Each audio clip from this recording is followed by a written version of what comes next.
Pay order এবং bank draft, এই দুইটা ডকুমেন্টের কথা আমরা নিশ্চয়ই সবাই শুনেছি। দুটাই পেমেন্ট মাধ্যম।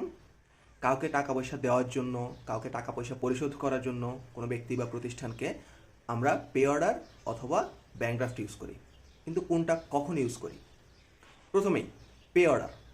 পে অর্ডার খুবই নিরাপদ একটা মাধ্যম, যার মাধ্যমে ব্যাংক তার নিজের শাখার উপর নির্দিষ্ট কোনো ব্যক্তি বা প্রতিষ্ঠানকে নির্দিষ্ট পরিমাণ অর্থ প্রদানের নির্দেশ দিয়ে থাকে।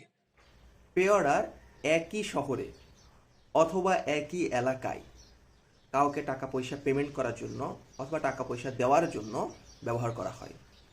পে অর্ডার যেই শাখায় করা হয় ব্যাংকের, শুধুমাত্র সেই শাখা থেকেই টাকাটা উত্তোলন করা যায় এবং এটা হস্তান্তরযোগ্য দলিল নয়। যার নামে পে অর্ডার করা হয় শুধুমাত্র সেই পে অর্ডারের টাকা উত্তোলন করতে পারে। এবার আসা যাক ব্যাংক ড্রাফট। ব্যাংক ড্রাফটও অত্যন্ত নিরাপদ একটা পেমেন্ট মাধ্যম। সাধারণত বড় অঙ্কের অর্থ ট্রান্সফারের ক্ষেত্রে বা পরিশোধের ক্ষেত্রে ব্যাংক ড্রাফট ইউজ করা হয়।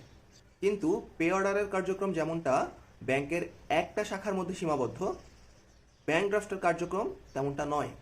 সাধারণত এক শহর থেকে অন্য শহরে, এক জায়গা থেকে অন্য জায়গায় বড় অ্যামাউন্টের টাকা পরিশোধ করার জন্য, পাঠানোর জন্য, অন্য কাউকে দেওয়ার জন্য অত্যন্ত নিরাপদ মাধ্যম হিসাবে ব্যাংক ড্রাফট ইউজ করা হয়। ব্যাংক ড্রাফটের পে অর্ডারের সাথে আরও একটা পার্থক্য হলো, পে অর্ডার যদিও হস্তান্তরযোগ্য নয়, ব্যাংক ড্রাফট কখনো কখনো হস্তান্তরযোগ্য। তাহলে পে অর্ডার ব্যাংকের একটা শাখার মধ্যে সীমাবদ্ধ, এটা হস্তান্তরযোগ্য দলিল নয়, সাধারণত ছোট অঙ্কের লেনদেনের জন্য ব্যবহার করা হয়। অন্যদিকে ব্যাংক ড্রাফট এক শহর থেকে অন্য শহরে পেমেন্ট করতে ব্যবহৃত হয়। এটা ক্ষেত্রবিশেষ হস্তান্তরযোগ্য দলিল এবং সাধারণত বড় অঙ্কের পেমেন্টের জন্য ব্যাংক ড্রাফট ইউজ করা হয়।